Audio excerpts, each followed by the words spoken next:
Hello, everybody. Welcome to another edition of this Anti-Oedipus reading group. Today, we are going to finish up the last couple or three chapters of the third section of the book, I guess is the chapter section. The whole section is called Savages, Barbarians, and Civilized Men. And we'll be covering the 9th, 10th, and 11th chapter today, which are titled The Civilized Capitalist Machine, Capitalist Representation, and Oedipus at Last, all respectively. And today I think since there's only really three that we really have to go through, all of them are on capitalism. So probably a lot of Marx discussed today. Just kind of a guess from what we were talking about before we started. But I think the best way to start, I guess for me at least, the quote I was telling you all about before we started is at the last third of the fourth paragraph here in this chapter that we're going to begin with, for those that don't have the Penguin translation. And for those with the Penguin translation, it is the middle of 225. And that quote is, "For the free worker, the deterritorialization of the soil through privatization, the decoding of the instruments of production through appropriation, the loss of the means of consumption through the dissolution of the family and the corporation, and finally the decoding of the worker in favor of the work itself or of the machine, and for capital, the deterritorialization of wealth through monetary abstraction, the decoding of the flows of production through merchant capital, the decoding of states through financial capital and public debts, the decoding of the means of production through the formalization or the formation of industry capital, and so on." The reason I think this is probably the good quote to start on is particularly within this chapter, as y'all both have read it before, at least once or twice.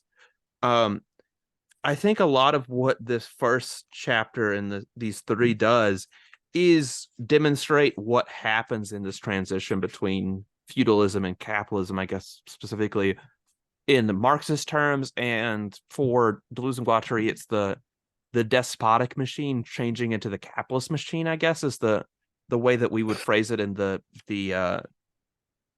terms that they have come up with here.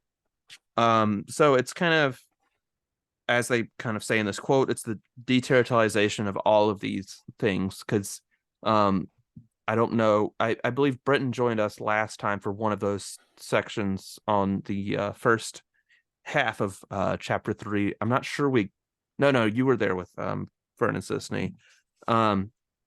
And we got through all of the despotic machine to some degree, or one degree or multiple, I don't know. But kind of, as we discussed in the last one, for those that haven't read or haven't listened to the other reading groups or haven't read Anti-Oedipus, I guess, a lot of what the despotic machine is, which I'm not summarizing it for you guys because I believe you know it, but rather for the listeners, is the need to have every little part of meaning and action under the control of this centralized nature.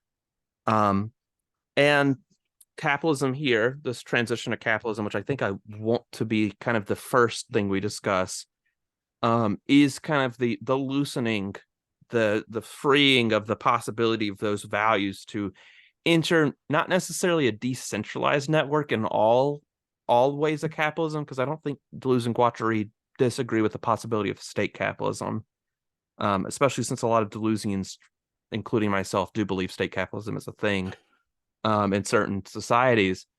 But the loosening of the flows from a feudalist way, in that everything can be repurposed. Everything is taken out of the theater of just meaning and put in the theater of function, or at least through the theater of profit, I guess is the way I would phrase it.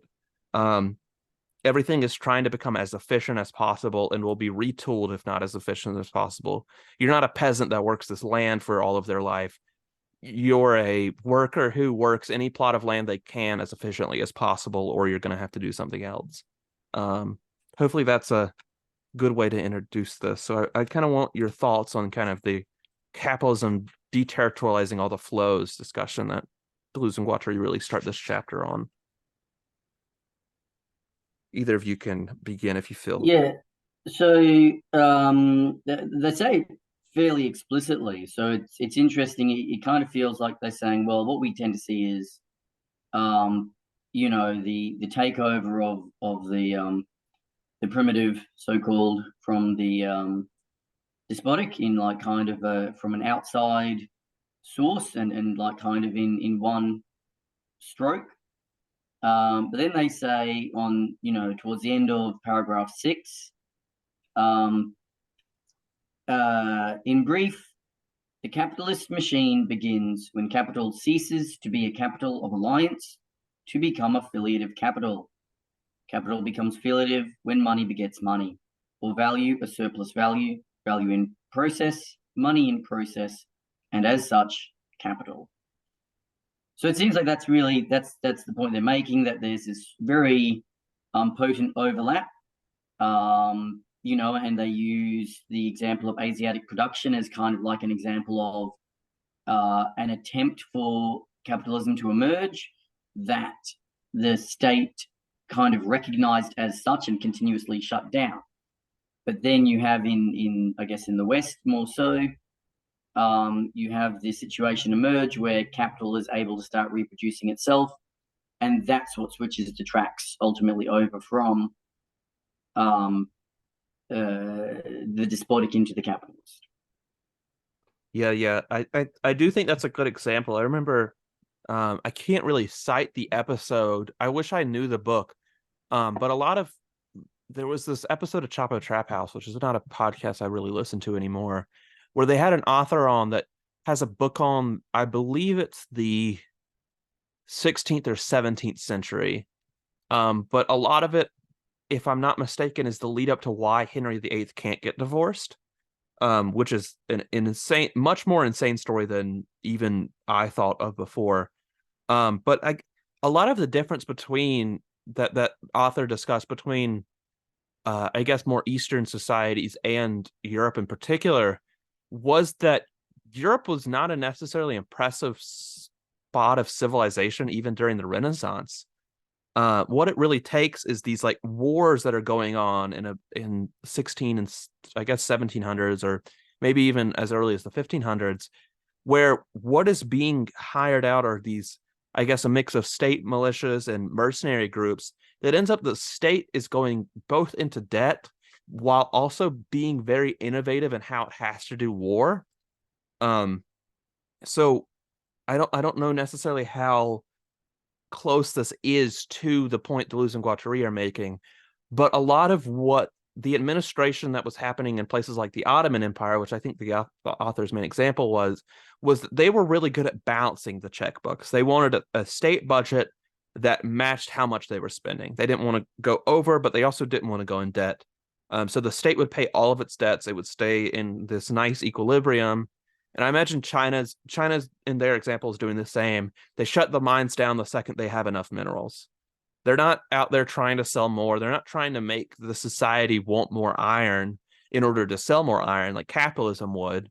They say the state has control over it. It's like, hey, we need this much iron for these projects. You mine it, you stop, and then we tell you to go again when we need more iron, which is not a very good capitalist mindset. And what happens in Europe, at least in this book, which I really wish I knew the name of, and could get my hands on, is that the West, or at least Europe, is all these states are getting themselves into debt, and I don't know, they're putting these debtor relationships, and it's not only connecting them, it's putting them in trouble. Like I think the Vatican owns Spain money or something like that, or a mercenary group from Spain. So they hold up the Pope, and because Henry VIII is married to one of the Spain's princesses, the Pope denies their divorce because he's currently in a hostage situation with the country. I don't know how close that is to the actual full story.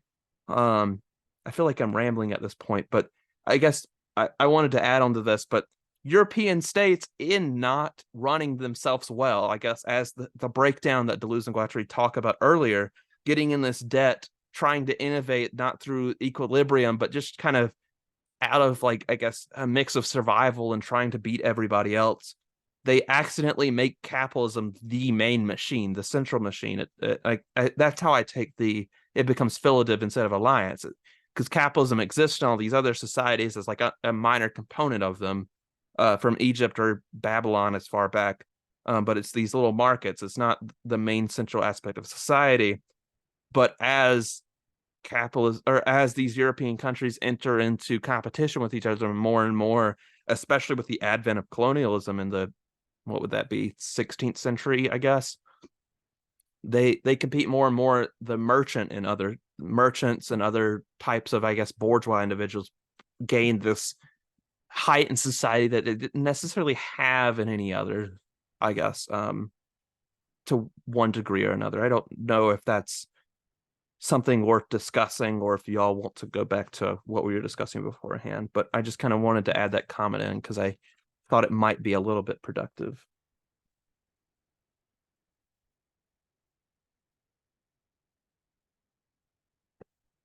Do y'all have anything else to add here?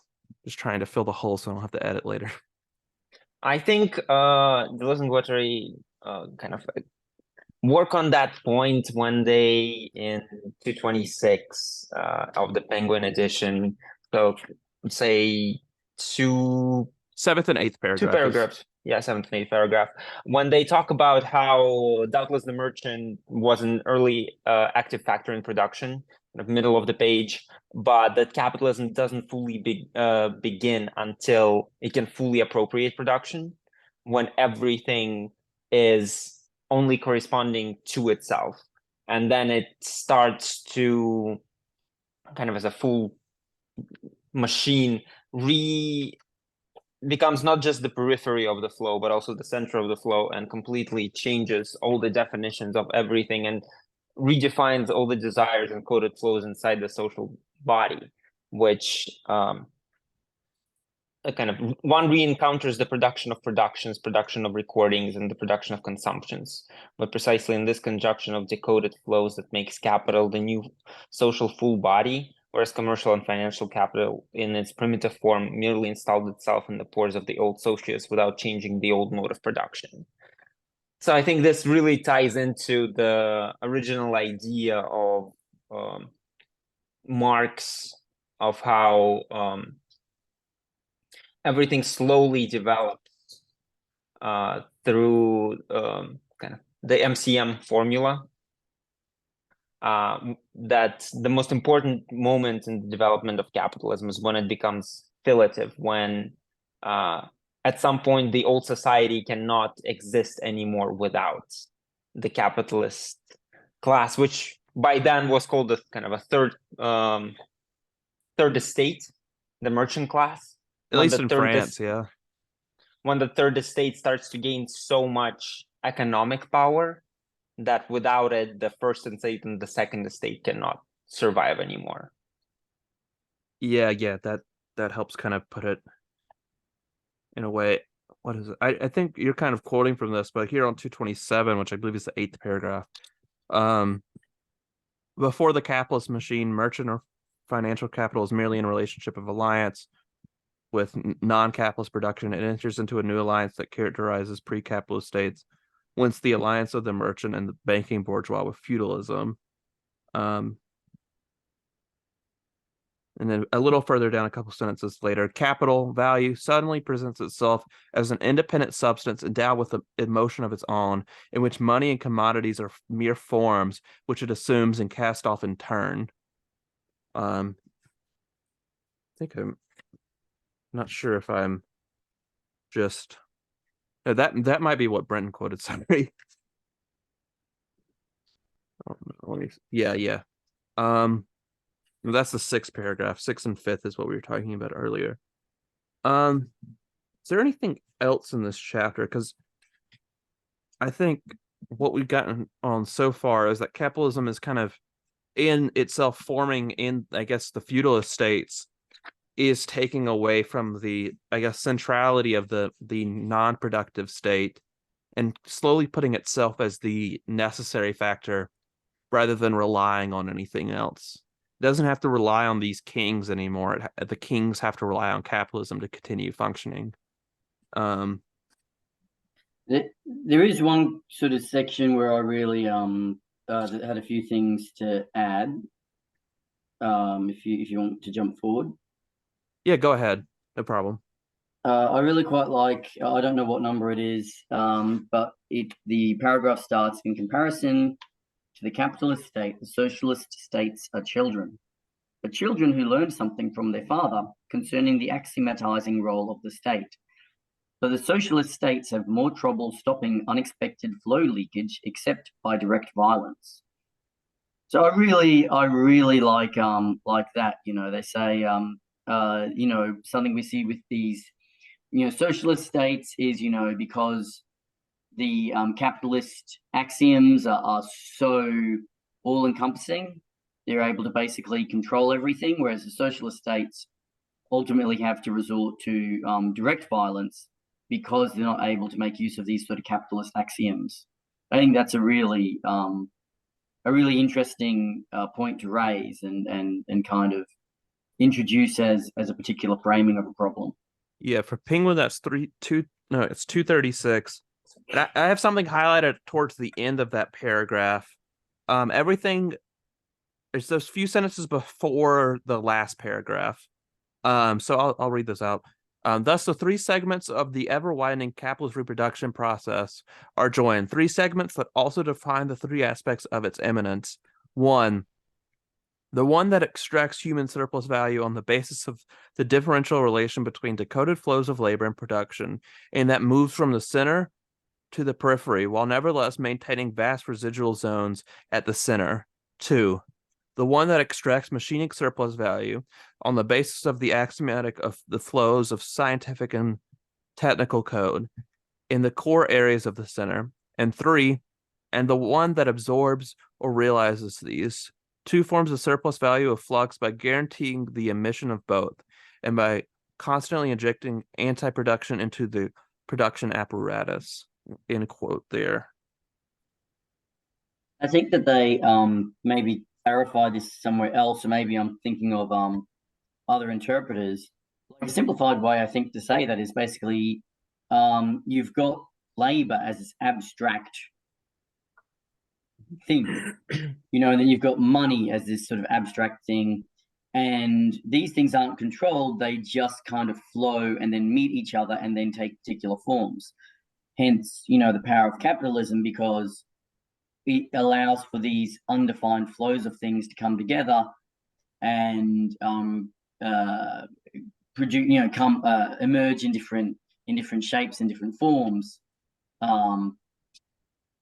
You know, allowing this kind of state of affairs where, you know, these axioms rather than these absolute rules, you know, have this sort of control over what emerges from that process. Yeah, I think with labor, as we started with, I think it is interesting how quite literal deterritorialization is for labor, especially for the peasant class, because you go from literally being as explicitly possible territorialized on a piece of land you cannot leave, at least if you like worked as a serf.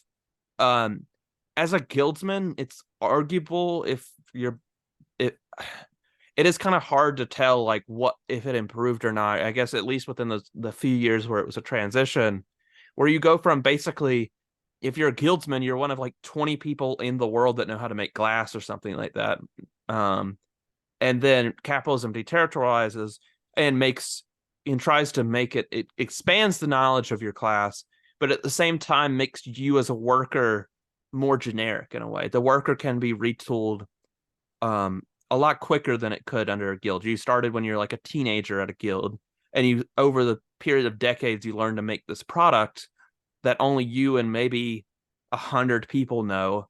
I remember when I was in Paris, the Chateau de Vincennes, which is like a hunting cabin for like French kings in maybe before Louis the 13th, Louis the 12th. I don't exactly know when this is, but one of the King Charles, it was his main residency, I think in the 1500s or 1600s. It's been a while since I learned about this, but they have like iron or steel bolts in like the wardrobe rooms in the building that were built maybe, I think the building maybe 1400s, if I'm not mistaken, maybe 1500s at the latest. But humanity forgets how to make those. There's a period of time where humans didn't know how to put those steel beams in the wall. That's in Notre Dame and a lot of other churches because they were guild secrets. And if everybody in the guild dies somehow, nobody in Europe knows how to make them anymore. And that's just not a thing that can happen under capitalism. Capitalism can't allow the death of knowledge like that. Knowledge has to be deterritorialized from the individual people and put in a more general abstract form where anybody can access it in a much more quick way. I guess the internet probably is the greatest example of these, even depending on how recent it is. More recent than this book, definitely. But with the advent of all these new forms of knowledge, whether that be the printing press, talking about like pre-capitalism, like very, very proto-capitalism in the 1400s, or the internet recently, you need it where knowledge can't die out by being dependent on this worker, because the closer the skill is to individuals as particular as it possibly gets, the less capitalism as a system has control over that, if that makes sense to you. Hopefully I'm explaining myself well.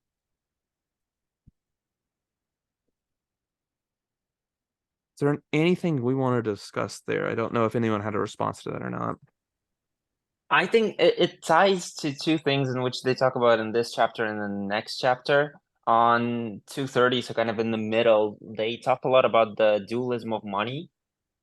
And there's a great quote that's about the fact that capitalism becomes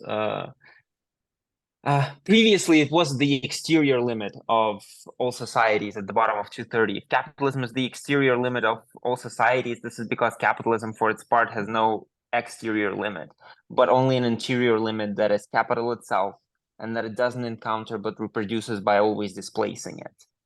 And there's kind of in general this paragraph, they talk a lot about how there's this tendency of an internal limit of working inside capitalist contradictions or contradictions it encounters to displace and then re-territorialize. And in the next chapter, they talk well about how the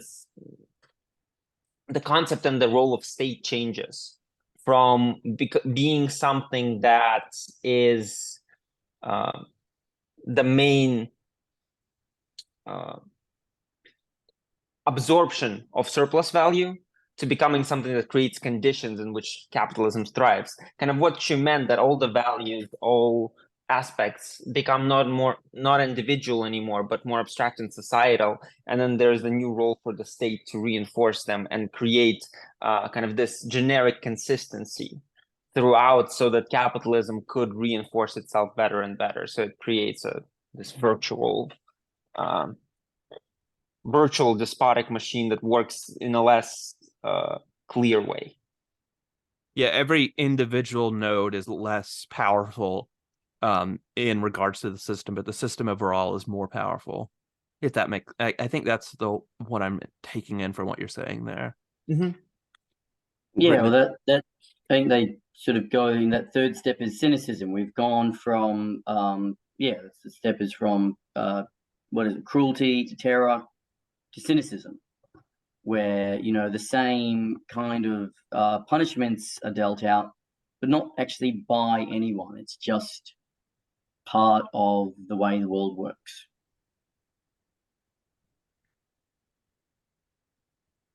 Yeah. If there's nothing else y'all want to add, I can go ahead and get to the acceleration quote we discussed.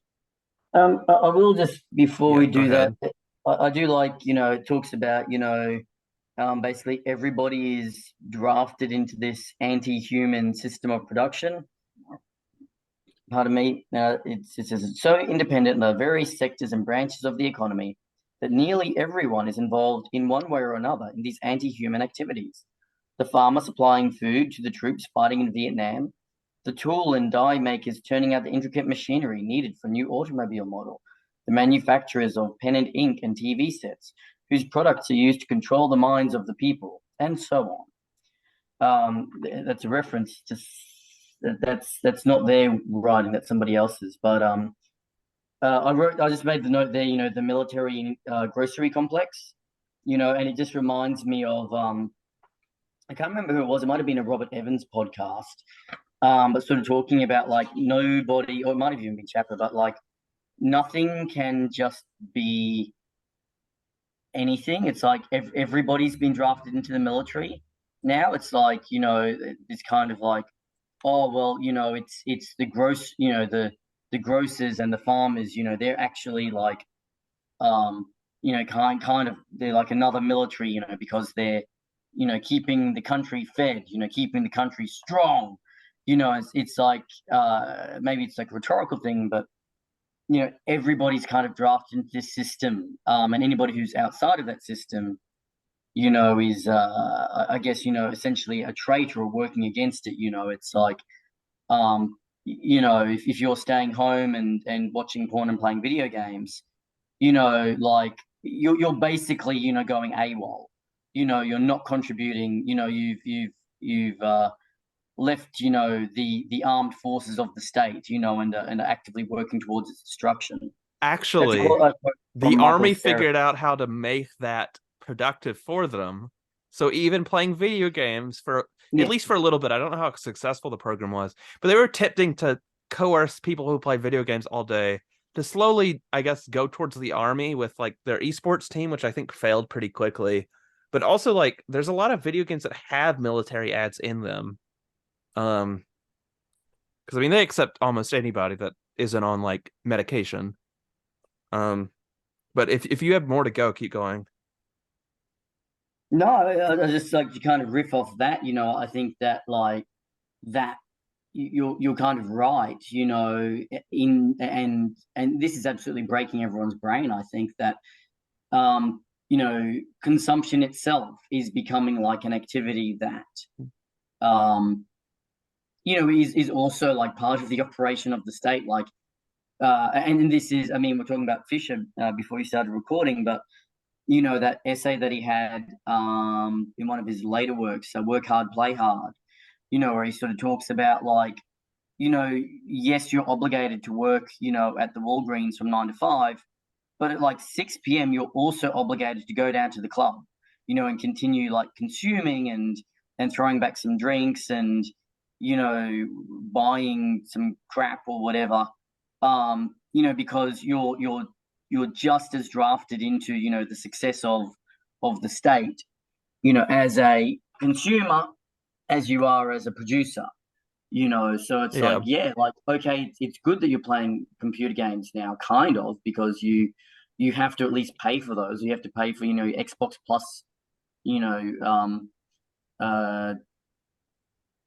subscription, or you're playing the free games and you're watching the adverts in between. So this everyone's kind of drafted into this force that exists for the functioning of the state, but really which is bound by these capitalist axioms and ultimately goes beyond the state towards the overall success of the capitalist system.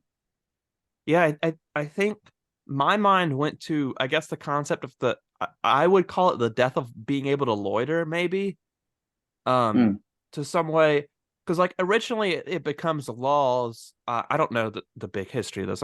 I can't give a big history thing on it. But I can connect it kind of with how you feel at home when you play video games. Like there's people who can play video games for 12 hours a day, go to sleep, eat a bunch of Cheetos and Mountain Dew, and just repeat that every day. But me, at least, like I play a couple games of my favorite video game. Like I'll go through like a single game or two, and I'm like, I feel like shit. I feel like I should be reading or like working or something, or going out and like to the mall. I don't know. But that's where my brain turns to. I don't know if that's probably capitalist programming to some degree. Or it's like, I can't just sit here playing this game that I'm not going to spend any more money on anyway. But also with the point of loitering that I bring up, every single space you go into now, and I think this might be a Henri Lefebvre point more than it is a Gilles Deleuze and Felix Guattari point, you feel like you have to spend money to be anywhere. I don't know how big of a thing this is in other countries like Australia, but at least in America, like even the local coffee shop, which they literally removed the no in their no loitering sign just for fun. And they're like, yeah, you can loiter. We don't care. This is a social space to some degree.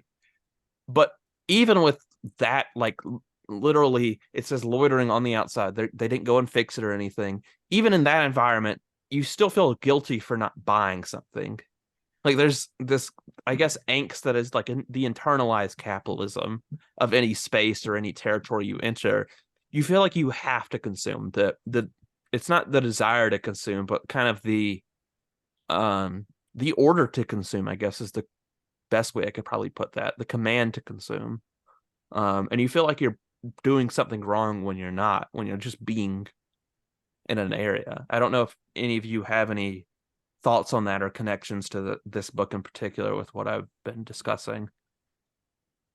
I totally agree with that. Like I grew up in Eastern Europe and then moved to the States, and there's definitely, especially with in most cities that are not large cities on the East Coast, there is lack of a lot of public spaces, parks, or let's say more like lack of accessible public spaces to which you can walk from your space rather than use a car, gas, because even that is consumption and, again, being inside a capitalist flow. But I think even on top of that, I'm not sure that there is anymore a space for being outside of production consumption field.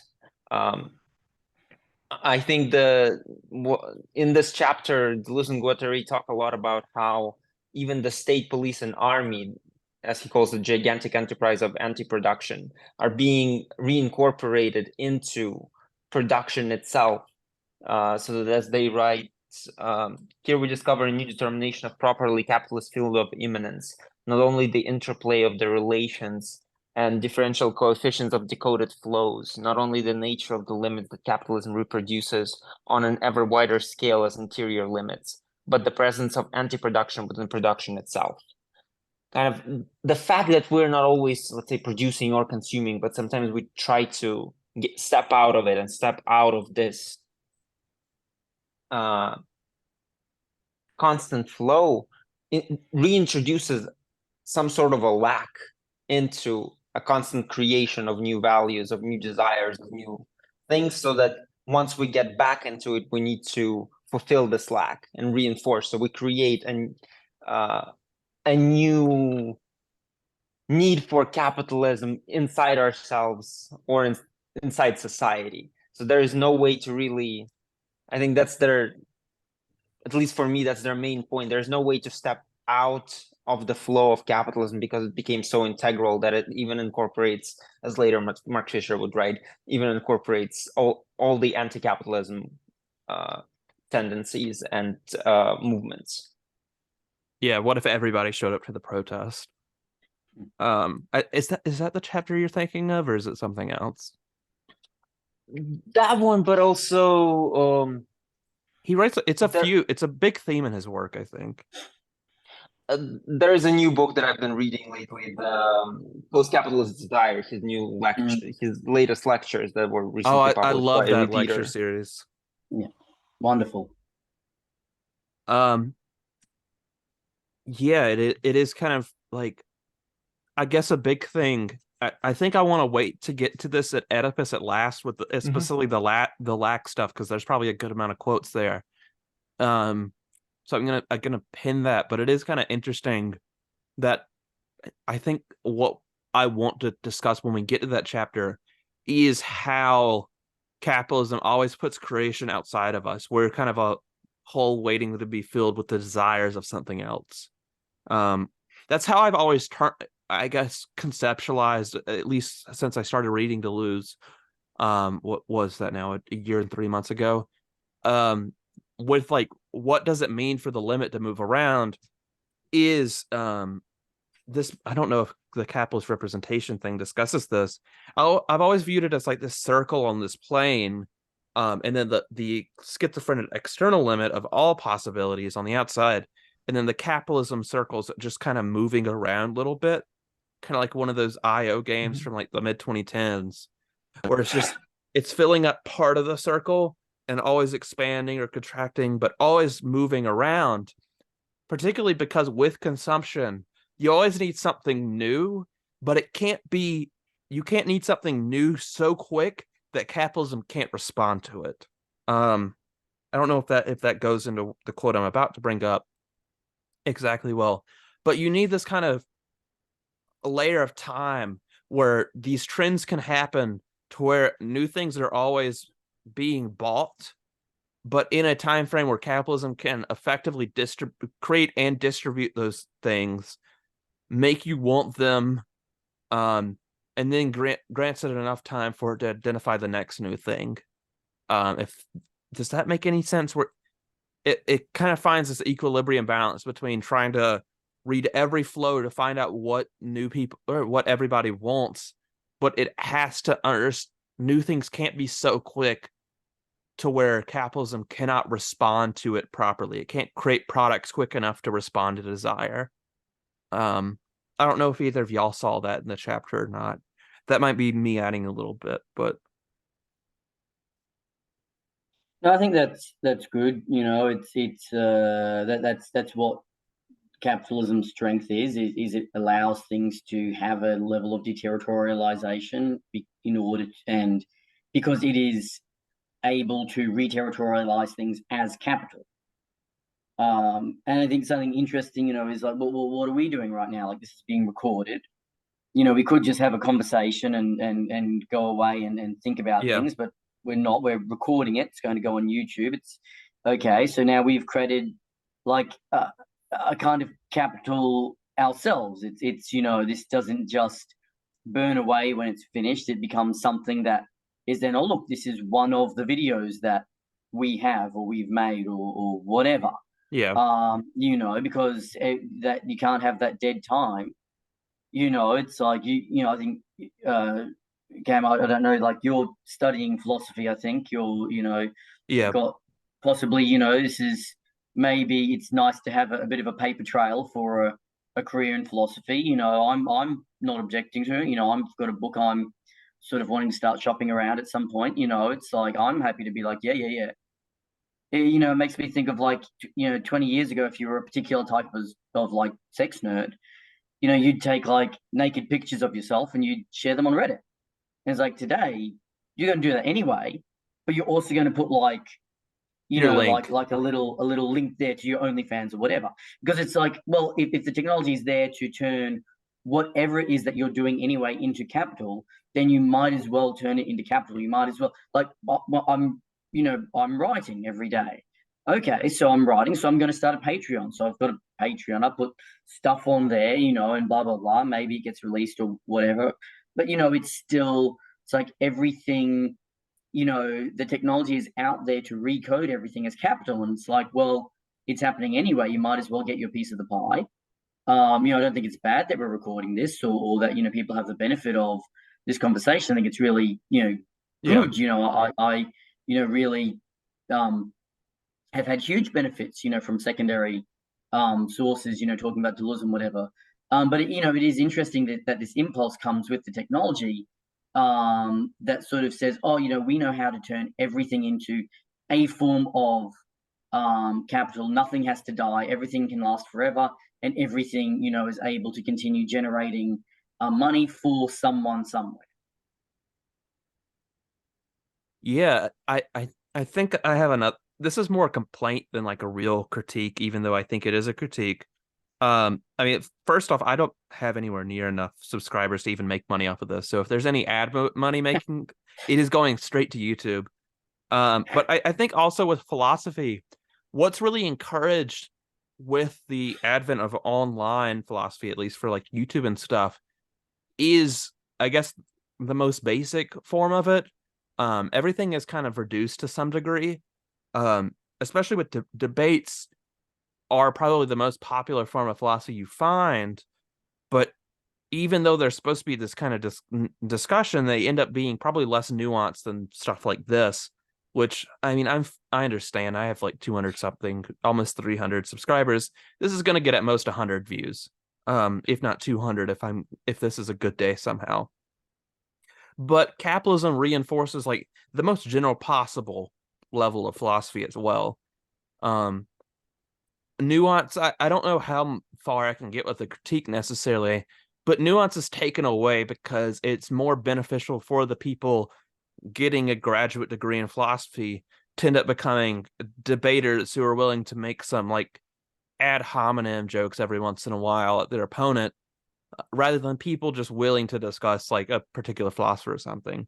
I don't know if that's just a me thing, but if either of you have any responses to that, we can discuss them. If not, I want to move on to this last paragraph in chapter 9.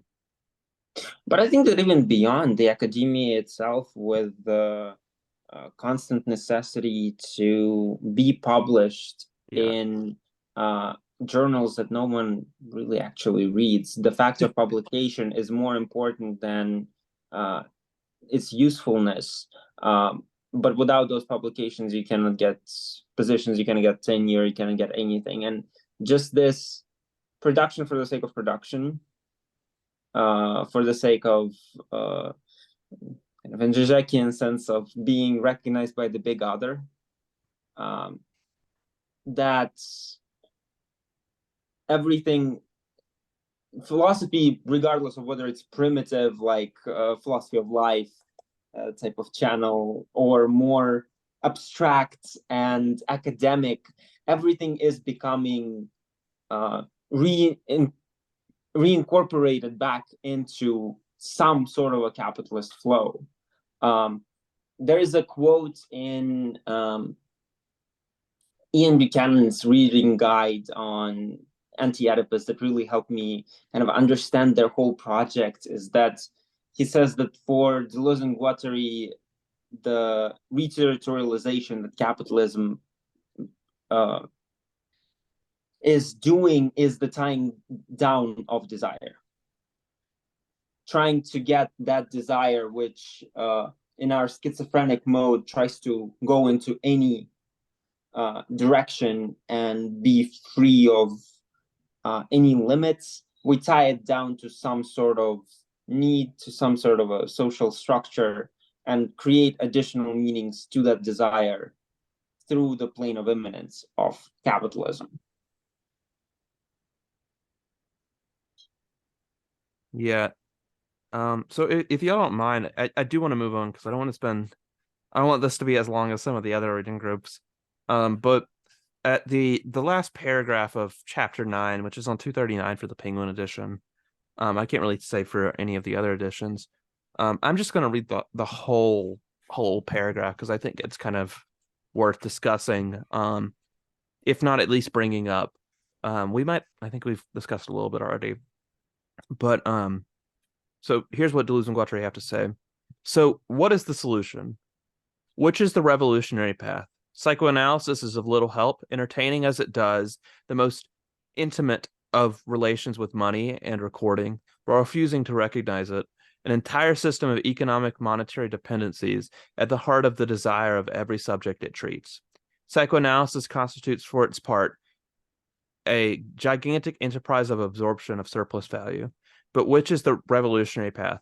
Is there one? To withdraw from the world market, as Samir Amin advises third world countries to do, in a curious revival of the fascist economic solution? Or might it be to go the opposite direction, to go still further, that is, in the movement of the market, of decoding and deterritorialization? For perhaps the flows are not yet deterritorialized enough, not decoded enough from the viewpoint of a theory and a practice of a highly schizophrenic character. Not to withdraw from the process, but to go further, to accelerate the process. As Nietzsche puts it in this manner, the truth is that we haven't seen anything yet. End quote. And that ends the 9th chapter there. Yeah, this is really, if I got the quote right, it is the kind of the accelerationist quote, based in Deleuze at least. Yes. do we return to this theater of, what is it? Theater of cruelty? Theater of terror? Do we return to the theater of terror to like reestablish meaning? Or just keep going forward into what capitalism is doing and just put the drive as fast as possible? That's the question I really see that they're posing at the end here. Is there anything y'all want to add to that? I know we discussed accelerationism a little bit before we started here. Britain? Yeah, just looking at that blog post, and it says that apparently they've been able to find where it's come from. It's apparently from The Strong of the Future, which is a fragment. So Deleuze was able to see some of the Nietzsche stuff that hadn't been published, and that's where it's apparently come from. Apart from that, yeah, I think the idea is, capitalism tends towards a limit that it never reaches because it always pushes it forward into further and further away. And it's like, well, what if we just reach that limit instead? Because then we would have a transformation into something else. And I think that's kind of what's being considered here. And do you have anything else to say on this? I think there's a good quote in the 10th chapter that might kind of expand on here. Is it Andre? I don't know exactly how to pronounce that correctly. Andre, no worries. Andre, okay. No, go ahead to chapter 10. So let me see which paragraph this is. 1, 2, 3, 4, 5, 6, 7. I believe it's on the 7th paragraph. These are very long paragraphs in chapter 10, but it's 245 for the Penguin edition translation. So it says, our society produces schizos the same way it produces Prel shampoo or Ford cars. The only difference being that the schizos are not sellable.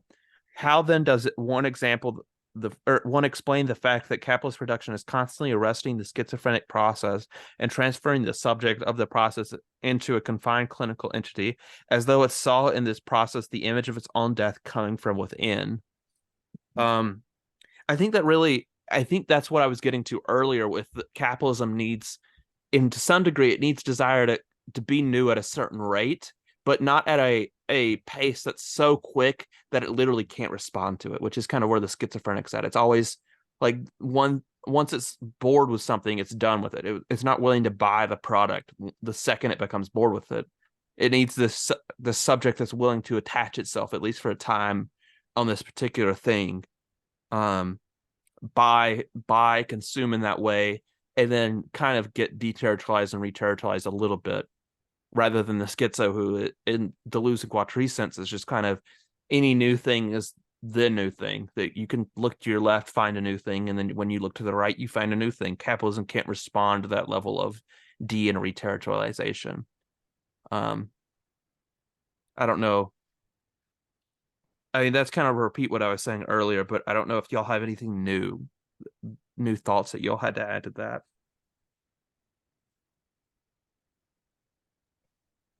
I think my thought would be, I'm not sure that they fully prove that capitalism cannot fully respond to it. Because one of their theses in this chapter is that capitalism is pragmatic. It responds to whatever can increase its production and the output of surplus value. I think it may not even notice that there is something new until it becomes productive enough and practical enough. B, in a sense, we see right now that 50 years later, after the writing of Anti-Oedipus, our attention spans are even smaller than they were back then. Yeah, definitely. We're constantly now craving something new. There is a desire for newness, desire for authenticity, desire for some change that is being even sold to us. So kind of my interest would be if anyone has if any of you have an idea of why exactly, like, what do you think is the most convincing argument on this idea that we can escape this through schizophrenia? Or a schizoanalysis or schizophrenia? That schizophrenia is something that capitalism cannot fully encapsulate and integrate into itself. I think the thing, if I want to, I guess, rephrase what I was saying earlier, I think the schizophrenic is creating its own new, which is kind of what I really want to get to with Oedipus that last section there. The schizophrenic does not lack, I think, is what they're getting at.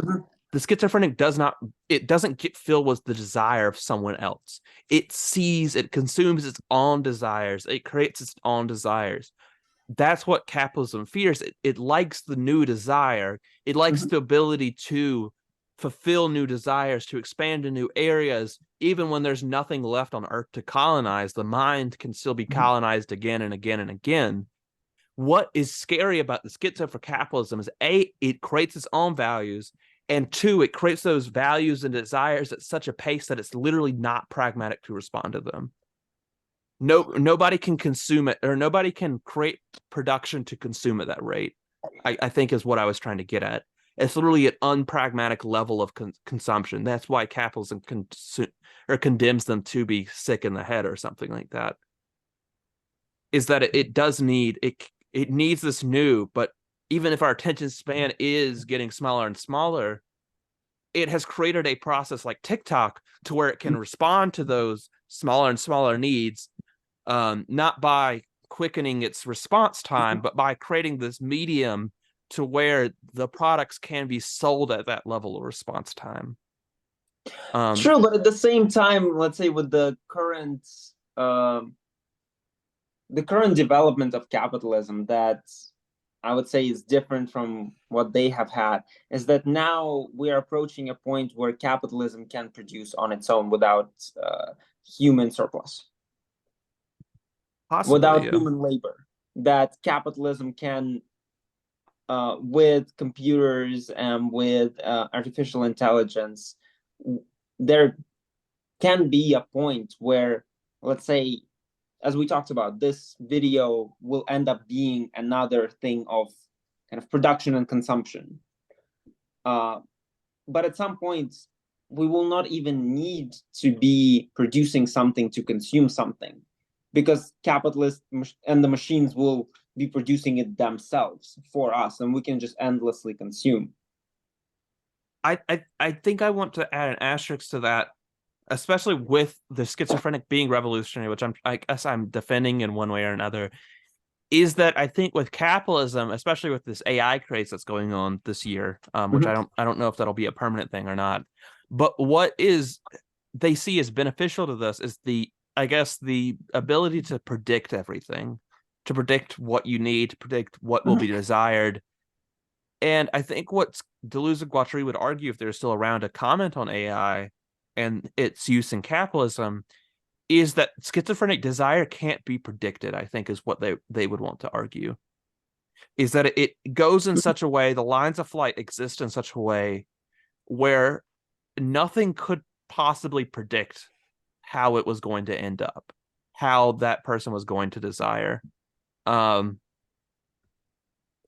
Instead, I think it is their basis, or at least Deleuze's basis in Nietzsche that you've been bringing up. It is affirming its own desire. There's nothing that is filled with it. It's not part of the program. It's not going where capitalism wants to go next. It is doing something new, but always unpredictable. I think is the flow of desire for the schizophrenic. I might be giving them way too much credit, and Deleuze might as well. But at least like the schizoanalytic mode of thought that we want to assume is one that's always attempting to function in a different way. I agree with you on an individual standpoint, that a single individual person can possibly potentially have a flow of desire that escapes capitalism. But I think, and I think I'm going to agree with your critique. I think I know where you're going, but I also agree. Like, I really like schizoanalysis as a process, but it's like, how do we do this to 7 billion people, or 8 billion now?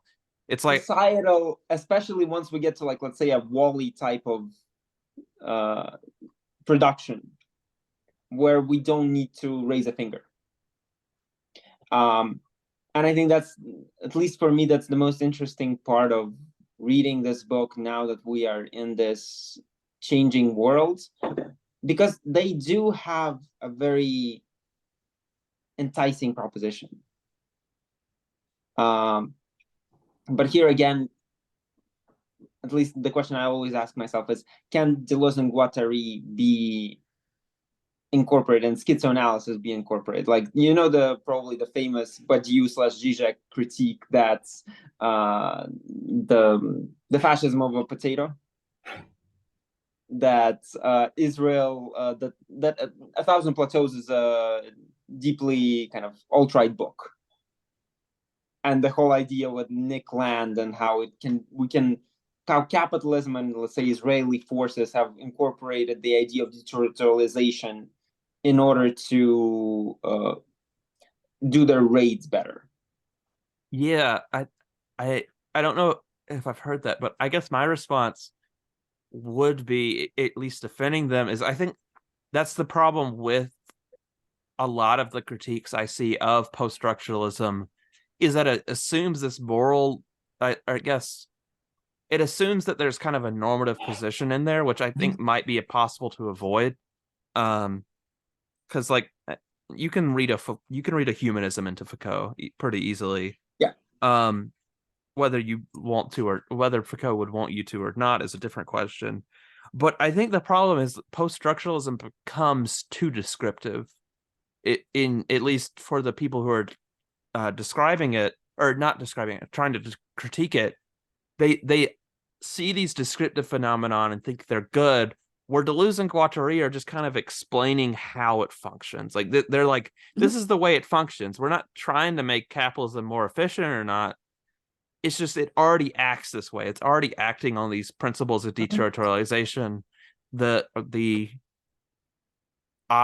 what is it called? The IDF or whatever can take up those values or not. That doesn't make them socialist values that they're appropriating to be efficient. They were capitalist values in the first place. It's just, or they're values that do function under capitalism that I was describing. I wasn't necessarily saying that deterritorialization was good, even if there's a way to use them in a way that is. I guess that would kind of be my response, is there's so much in post-structuralist theory that it's not do this and good outcomes will always come out. It's like, do this and occasionally you might get a pro-human outcome. Certain modes of deterritorialization are good, certain modes of deterritorialization are bad. And I think that is the problem with Nick Land, is that he views deterritorialization as this ultimate good. And even Deleuze and Guattari are like, did you read the books? That's not, did you read our section on how to become a body with organs? Because that's not true. You can become literally nothing. You can just be devoid of any personality or any qualities or any, like, life affirmingness at all. You can just sit there all day and be absolutely nothing if you want to be purely deterritorialized. The point, in some degree, is to be able to use it in this liberatory manner, even if that is extremely more difficult than using deterritorialization in an oppressive manner. I don't know if that's a good response to what you had to say or not. No, I really like your line of thoughts. Because that's what I'm leaning to in my Deleuze and ethics thesis. Sorry to cut you off there, but my thing with even how I'm defining ethics is, like, it doesn't necessarily have to be good. The movement of ethics, which I define as kind of the ability to, it is a deterritorializing force. It destroys crystallized morality, but you kind of have to function in between ethics and morality to some degree. For me, you have to be able to crystallize to have any values at all, even if it's good to be able to move past those values. But sometimes moving past those values means you become a worse person. Sometimes it means you become a better person. But in either mode, I'm describing the process of becoming. I guess just to kind of rephrase and put it into the perspective I'm coming off of. Hopefully that's a good and decent response. Because I don't want That is an interesting line of thought, and I'll definitely be rereading your. I gotta write it. I gotta write it first. So, just even the two parts that you've posted already, I think would be interesting to read with that sense. Because for now, I would say for me the most revolutionary concepts that Deleuze and Guattari introduce in their works are the body of organs and immanence, and the idea of combining the two in a sense that you get yourself to be a body of organs, so that let's say statistics doesn't apply to you. You overcome your kind of post-humanism in a sense, in the Deleuzian sense, and then on top of that, you focus on immanence of yourself rather than connecting to any other outside signifiers, about which they kind of talk here with regards to Lyotard, how there is constant like reintroduction of lack and absence into desire through signifiers. What I'm trying to get is, I think with the way they have set up schizophrenia, I think there is a possibility that they are not radical enough, and it's not a limit they perceive. Yeah, I want to interpret them in a radical way, but I think the problem with being descriptive in this way is that they're describing the same processes that can be reactionary and revolutionary at the same time. And I think that does become problematic in certain figures and certain interpretations, especially with Land being probably the biggest example, going from probably the most revolutionary Deleuzian in the 90s to some reactionary hack in the 2010s, and now to the point where basically no Deleuzian tries to look in his direction. But I mean, I think that is kind of a problem with a lot of people coming from any other corner of philosophy, is that a lot of other corners in philosophy, or most other corners, if not all, there's a lot more easy division between when they're promoting something and when they're trying to contradict something. The problem with, I guess, a lot of post-structuralist writings from Foucault, it's a little bit more clear than here, especially here, I guess, being our main example, would be that the flows of capitalism could they're not completely sure if the flows of capitalism can also be liberatory. Like, it could eventually be the way out, like Marx possibly saw, but they're not entirely sure. So the same processes that make reactionaries, even a reactionary is able to deterritorialize occasionally, even if they do it in a different way, deterritorialize and reterritorialize. They have this problem where they're describing the same forces that make people into fascists that also make people into revolutionary figures. And that can be a problem with certain interpretations and certain people bringing it. Of course, there's probably a million good interpretations of this book. There's also probably a million bad ones. I'd talk to a few of those things if I can, which is, one is, that I mean, I don't love, the language of, talking about the schizophrenic and so on, but they're talking about schizophrenia as a process of breaks. And what they're kind of saying about capitalism is, the challenge is that capitalism is itself basically founded on its ability to take advantage of these breaks, to produce these breaks and to take advantage of them. I think you've got fascism, which is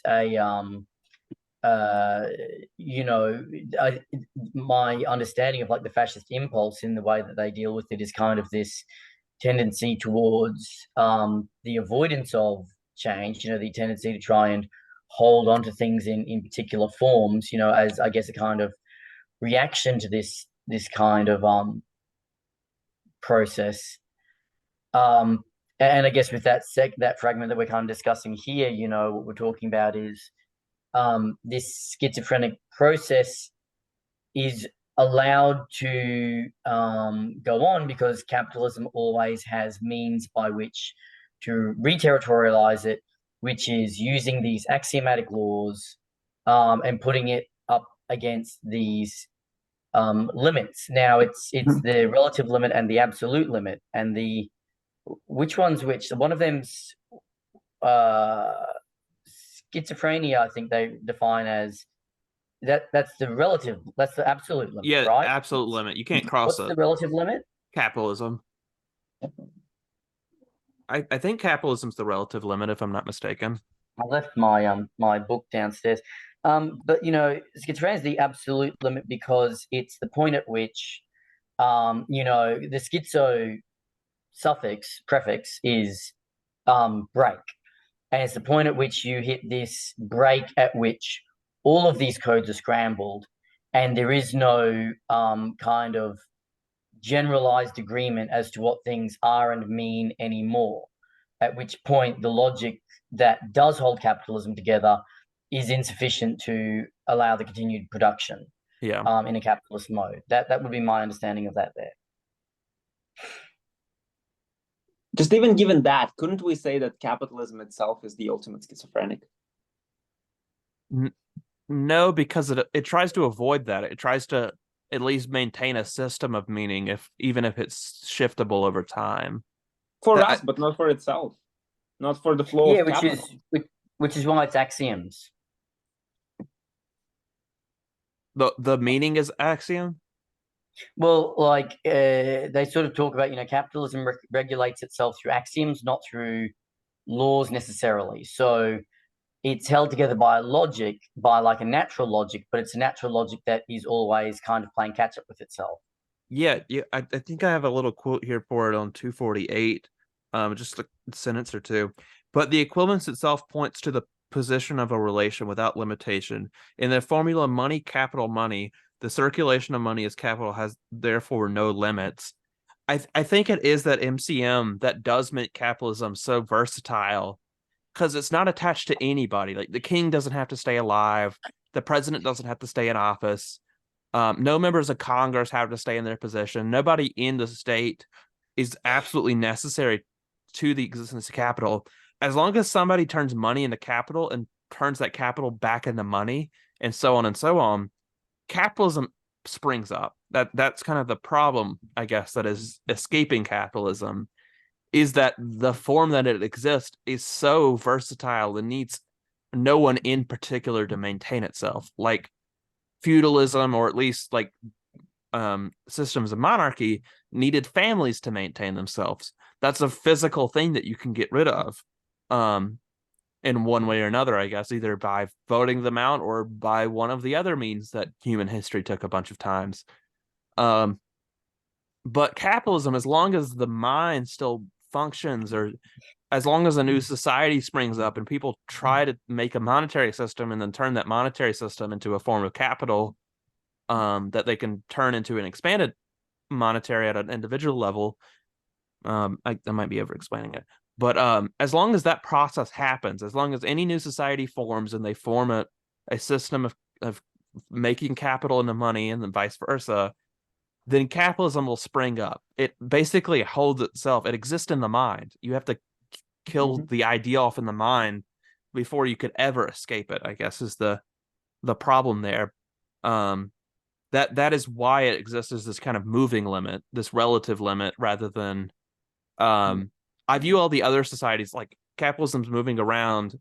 The despotic machine takes up a little bit of the total possible territory and then clings on it to, like, with all of its claws. Like it just holds all the subjects like that, I guess, for those who are watching on YouTube. Or I think I only uploaded to YouTube. But those are watching, yeah, like as hard as it possibly can, to the point of trying to maintain control of every single aspect of society.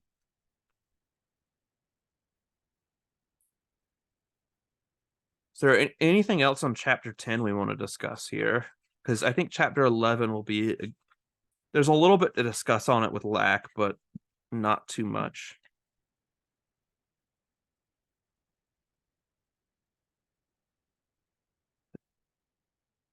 This is a pretty big chapter, so it is kind of difficult to find a good, I guess, picking place. The last quote that I mentioned, let me see. 248 is where I mentioned the last quote. And then this chapter ends on 262. So there's still a good chunk of the chapter we haven't discussed. Do either of you have quotes you can pull from there? Or, if not, we can move to 11.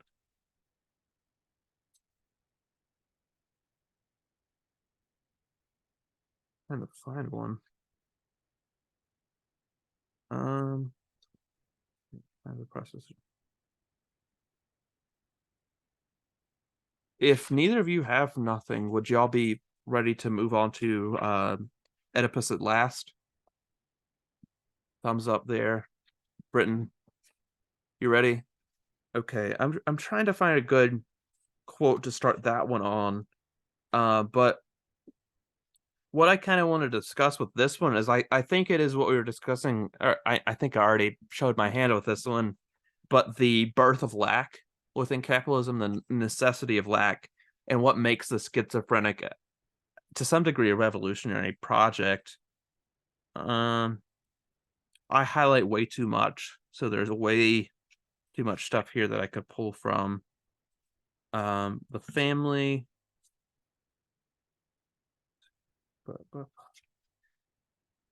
I'm gonna pull from this quote for 268 and hope that it starts a good conversation. But this is 268. I don't know the paragraph number, but we're in Oedipus at Last. What does desire castration equation signify, if not the fact of a prodigious operation that consists in replacing desire under the law of the despot and in introducing lack there at the deepest levels, and in rescuing us from Oedipus by means of a fantastic regression, a fantastic and brilliant regression. Someone had to do it. I guess end quote there. That's really what I wanted to get here. What is that? Towards the end of, maybe in the middle of chapter 11 is where that quote's from. But what I wanted to get at for the Oedipus at Last chapter is why they discuss this Oedipus in conjunction with capitalism for this book, not only because it's a problem that exists within psychoanalysis at the time, but because the problem of lack in capitalism, the need to have desire is like, I'm missing something, but I can't affirm what I'm missing. You have to give it to me. That's kind of where the father complex comes in, where in the myth of, I guess, Zeus and etc., Zeus and his brothers kill the father, and then feel bad about it afterwards. So they take up the rule of the father on their own. They internalize the rules that they rebelled against, is the Oedipal myth, as I understand it, at least as Tay and Coop discuss it a lot on the Machinica Conscious Happy Hour. That's kind of what I see as the position of desire under capitalism, as they're trying to explain it, is that you see these rebellions against the old forms where you kill off the despotic form of meaning where everything is centralized, and in the process you internalize the need of everything being told to you. Desire has to be given to you, rather than you yourself, as I guess a Nietzschean subject, being able to affirm desire in your own right, to produce what you want rather than having someone else do it for you. I know we've discussed it a little bit before, but do any of y'all have any, I guess, either responses to that or anything else you want to bring up in 11?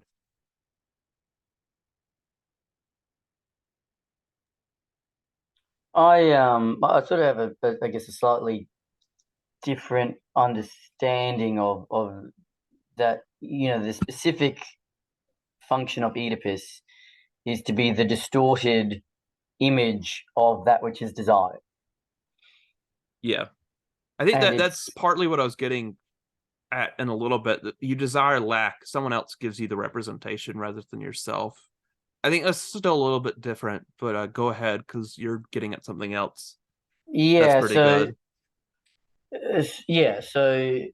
Oedipus is, the distorted vision of desire, so that you can kind of feel this experience of desire and then be told, oh, what's this? This is you wanting to fuck your mom. Like that's a bit not great. So, this kind of idea of, okay, well, you have to distrust that desire and allow it to be recoded into these existing flows of desire in which you can express those needs in socially permissible ways, which also end up being compliant with the capitalist socius.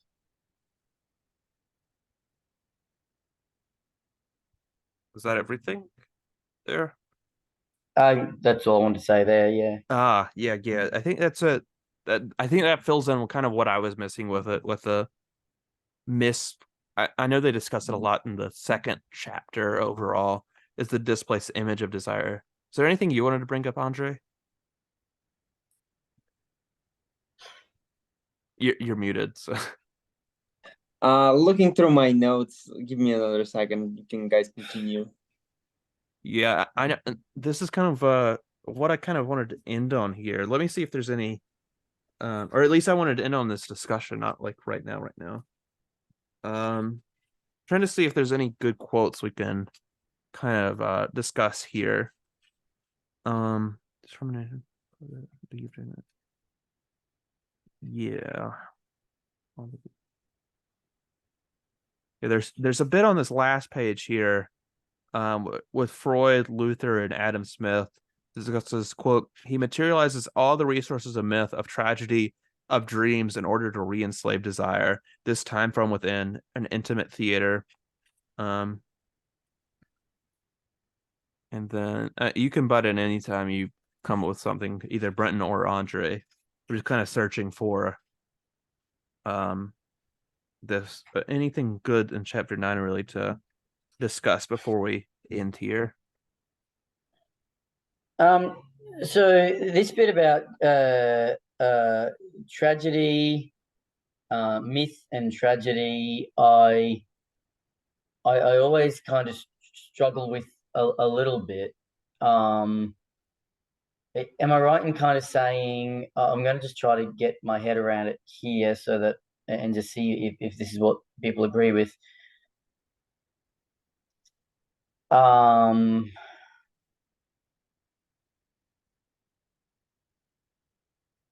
myth, of tragedy, of dreams.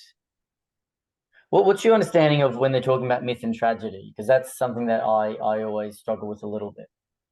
So I for Adam Smith at least, I kind of eventually wanted to do a paper on the myth of the barter myth, if you know what I'm discussing there. I think a good other name is the myth of equivalent exchange. A lot of what they discuss earlier in chapter 3, as you see in Marcel, is it Mouse? Everybody tells me that I'm pronouncing that wrong, and then other people pronounce it as Mouse.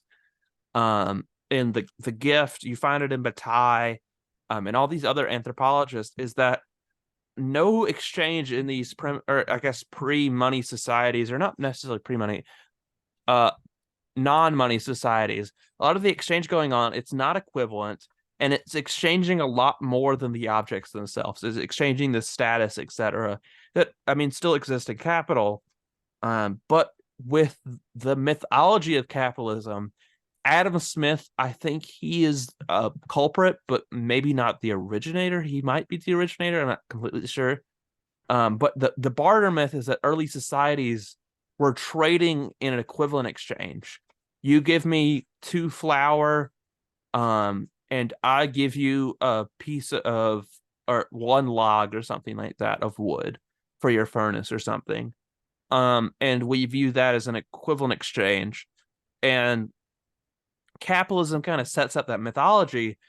I don't know if this is exactly the mythology of lack that they're discussing, but it's the mythology in the theater of capitalism as a whole, in that we've always been doing equivalent exchange without any symbolic forces entwined. It's just that money came along and made it ever so more efficient, because bartering is an inefficient way of doing a society. And when you look at anthropology, that's just not true. That's the closest I can get for at least Smith, is that he and the, I guess, classical capitalist economist are setting up this mythological system to reinforce that capitalism is a natural force to some degree. this is the most, we've always been trading in this way. It's just that capitalism is the most efficient way of doing it. I don't know, Britton, is that what you're getting at or no? Sort of. So I think because I feel like I struggled with this and kind of came to my own understanding of it, and kind of struggled a bit. But what they seem to do is earlier in the text is that they seem to oppose the unconscious with myth and tragedy. And I think that they're kind of talking about myth and tragedy as means to structure the unconscious. So first of all, you have myth, as in like these, these great stories, I guess, monomyths and so on, that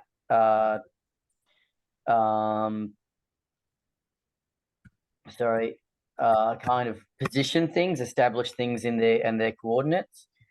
And tragedy, I'm pretty sure, is Nietzsche, and they even, I think they reference Nietzsche's myth and tragedy, and then talk about why did Nietzsche reject his original thesis. I've just looked it up, and Bing tells me, tragedy involves destruction of the hero for the sake of rebirth and creativity, balance between Apollonian Dionysian principles, accept one's fate, blah blah blah. So, I mean, I think this felt like this idea about myth and tragedy was important, and just going over it, I suspect that's why they're talking about myth and its role in establishing the coordinates of what is and what we should understand to be, and tragedy likewise. But I think he's reading tragedy through Nietzsche. Yeah, I mean, that's probably the most likely, especially with Nietzsche's Dionysian, I guess, concept. I think in this particular part, going on what both of you have said, they describe in a really nice manner how, let's say, Freud, Nietzsche, and everyone else basically describe what Lacan means by the symbolic order. How we use myth and tragedy to create new symbolic orders, and we get re-enslaved into them. There's Dan Smith, one of the scholars on Deleuze, has a really interesting take on all of this, that Deleuze and Guattari haven't really tried to, they weren't dunking on Lacanian psychoanalysis as much as they were dunking on Freudian psychoanalysis. That the problem that they saw with Freud specifically was not that he introduced the system of psychoanalysis itself and the problem with psychoanalysis, but the problem that he stopped at the family, rather than where Lacan comes in, that there is no, family is not the last symbolic order into which we can, at the end of the day, be reinscribed into. We can, through other myths, as he shows in the example of Luther, Adam Smith, and others, recreate new symbolic orders into which we reinscribe desire. Yeah, they kind of, I think there's a section where they describe Lacan as maybe the first psychoanalyst, or not psychoanalyst, schizoanalyst, or at least like a proto-schizoanalysis, because you get from Lacan, which I've become more acclimated in the last 6 or so months, he's really the first person in the psychoanalytic tradition to really question whether we should be strengthening an ego. Mm-hmm. He's like, maybe sometimes it's not a good idea, Anna and Melanie. Maybe we shouldn't be doing that. Just because you think it's good to strengthen the ego, or just because it seems like the common sense idea that psychoanalysis should be protecting the ego. Maybe the ego sucks. We don't know. Maybe there's parts of the ego that we need to go in and, I guess, throw in the trash or burn or put in the furnace or something like that. And I think that's probably the Lacan they like, is that, as Zizek puts it this way, and it's on the back of How to Read Lacan, Freud taught, or not Freud taught necessarily, but Freud tried to help his patients to learn to consume properly again, or to enjoy properly again. I think that's probably the ideology aspect of Freud, or the propaganda aspect of Freud within capitalism, or at least Freudian psychoanalysis and capitalism. But Lacan, for Zizek, teaches or enables his patients to learn to not have to enjoy. They don't have to participate in these systems anymore. The psychoanalysis that Lacan kind of is able to bring up, whether it's flawed in its system of lack or not, for Deleuze and Guattari, it is at least the first attempt to say that maybe the order that the person is in is not necessarily the one that's good for them.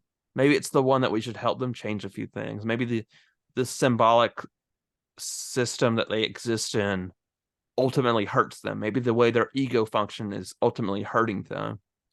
We shouldn't treat any aspect of the conscious or unconscious as the good part per se. Even though I think he does treat the symbolic unconscious maybe a little better than everything else. I think that's just because he was more interested in it than anything else. Would also be my interpretation. I don't know if there's anything for you to say on that, Andre, because I did reference Zizek and Lacan there. I think the beauty of Lacan is that you can read like 3 different Lacans in one Lacan.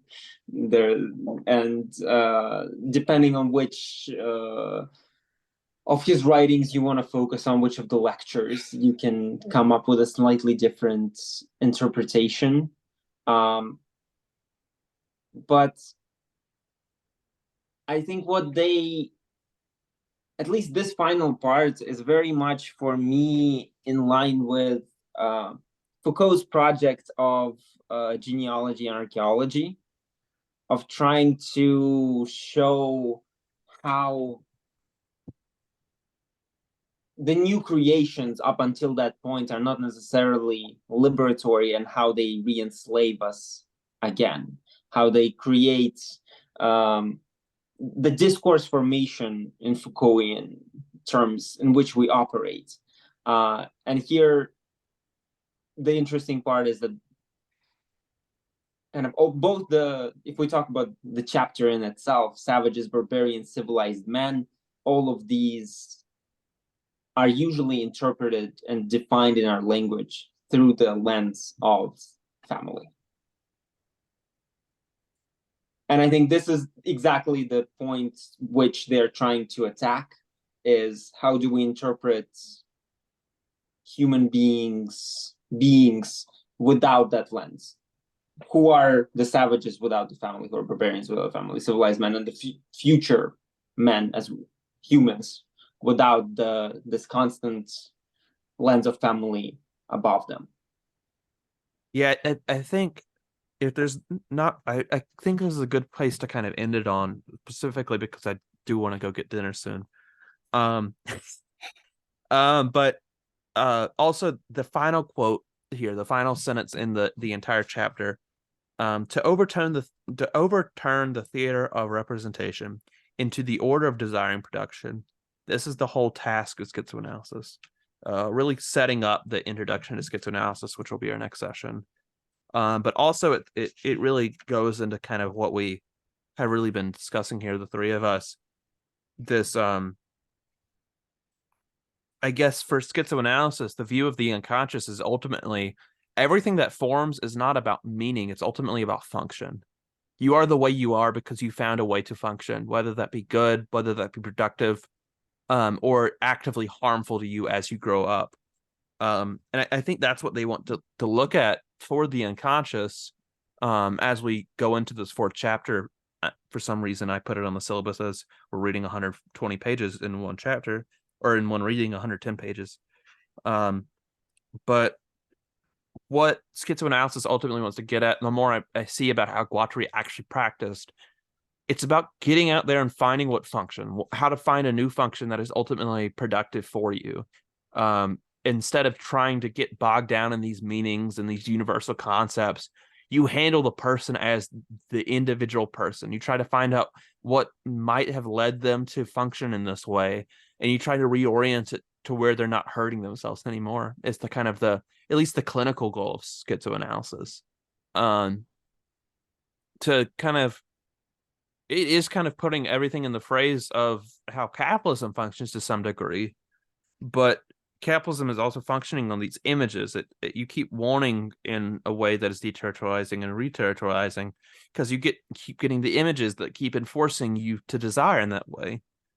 And schizoanalysis wants to turn that around and say, no, you produce what you desire. You've always been producing what you desire, and capitalism has been lying to you to make you believe that it is ultimately the origin of desire. You are the origin of what you desire to some degree, whether that's unconscious or not. It's within you that desires. It's not outside of you.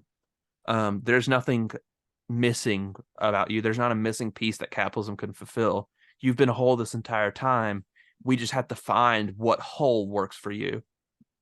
Does anyone want to kind of, I don't know if anyone wants to respond or have any finishing quotes for this chapter, but Have I'm you glad ever read? Sorry to cut you off. Go ahead. I was just going to say, I'm glad you were able to join me for this session, at least. It's glad to have two people instead of nobody. Oh, very happy to be here. Have you read any Dewey? I have not read John Dewey before. I haven't really gotten in the American tradition yet. I think just it would be interesting for maybe for your project in general, because the way you just described it is, it's pragmatic. Pragmatism, but he has even his own version of pragmatism, of instrumentalism. That it's a kind of pragmatism that is specifically focused on the functions that you have to fulfill, which I would say is the kind of the dark side of schizoanalysis, where you're being the dark side of, let's say, if schizoanalysis is one side which can lead us to some freedom from capitalism, some sort of instrumentalism could be using the same practices and techniques just in order to function better within the established system and just better fulfill our role. Yeah. So I think that could be an interesting contrast. There's definitely the process of functioning better under capitalism and functioning better as a subject. I think those are very different ways of doing it. I think, at least under Guattari's direction, schizoanalysis is definitely each individual subject. We need to find the way to help them function at the greatest possible extent. And he found that he suggested, at least Taylor Atkins could give a better explanation of this than I could, because he's translated Guattari. But Guattari was giving out these weird ways. It's not trying to find the mother or the father in the unconscious. It's like, hey, go for a walk, take a bike ride, talk to your friends. Maybe that'll help you function better. Go to a local coffee shop and see if the person serving the coffee is interested in philosophy or physics or something. Go out there and learn to actually function differently as a subject. Experiment a little bit.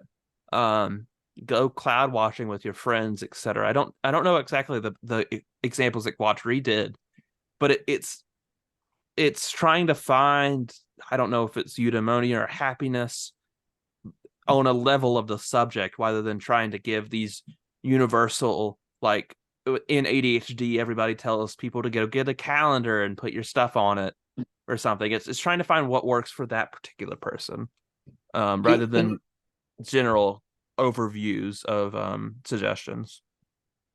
He gives particular examples in Chaosmosis, talking about Laborde and the kitchen and everything, and saying, what that's doing is basically getting people connected to more things, giving more points of interactivity and interconnection. And I think he has one line where he talks about, sometimes you'll be talking with somebody and then they'll say, oh, I've been thinking about my life and what should I do? And maybe I should get my driver's license, and maybe I should, take a break and re-examine my relationships.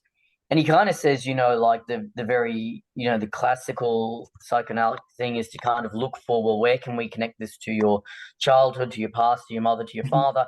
And he says, what you should be doing is looking for these little possible connections. You want to get your driver's license. Let's talk about that. What happens when you get your driver's license? What happens when you start driving? That could actually be the node that connects you to, these, like you're saying, these other ways of being and these other ways of interacting and interconnecting. So that's very much what you're talking about there, is very much his kind of view. Yeah. Does And he use the language of a subject? Does he use that specific term?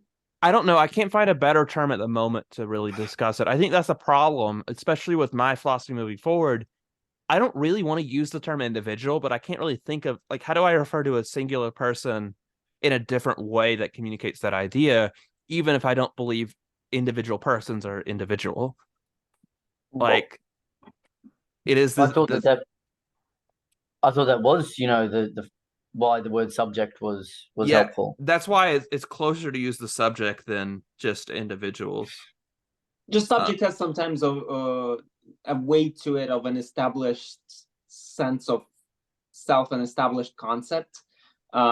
This reminds me of in 1,000 Plateaus, they have a wonderful plateau called White Walls, Black Holes. Faces and black holes, or something like that. That one black hole, that kind of the singularity of who we are can assume different faces and thus assume different subjects. Yeah. But I think I'm gonna bring this reading group to a conclusion, because I do think we got a lot of good stuff today, even if I felt like I was completely unprepared when we started this. I'm glad both of you were able to join me. Is there any like really final remarks, I guess, that y'all wanted to add before we kind of exit? I don't want to just cut y'all off.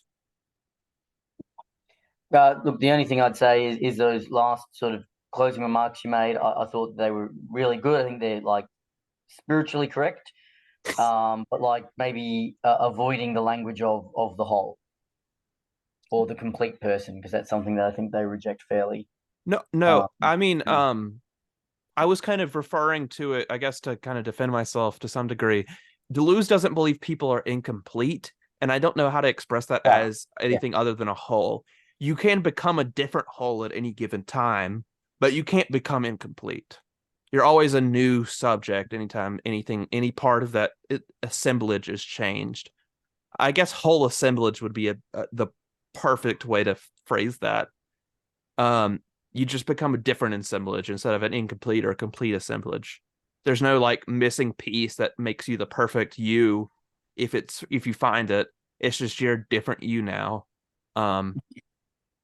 Yeah, I do think that is a language problem I have to move forward. That's the problem with being into post-structuralism, is that you have to watch out for how much language you use, more than almost any other field. But sorry to interrupt you there. No, that's it. Anything else for you, Andre? No, thank you for the great discussion, and yeah, thank you again for organizing all of this. Excited for the next part, which we'll be getting into the entire chapter of the introduction to schizoanalysis, which might be a lot more difficult, and I might end up breaking into two.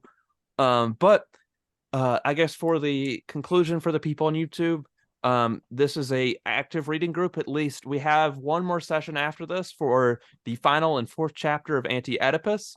That'll be in about maybe 2 to 3 weeks after I upload this, maybe late August, early September is kind of will be the finale of this reading group here. The Discord link is below. Come join the conversation if you want to join either these types of groups or enter in discussion with anybody that is still reading Anti-Oedipus with us. That, like I said, the Discord link will be below. And I want to thank both Andre and Britton for joining me today. And thank you all for watching, and thank you too for joining me in this conversation.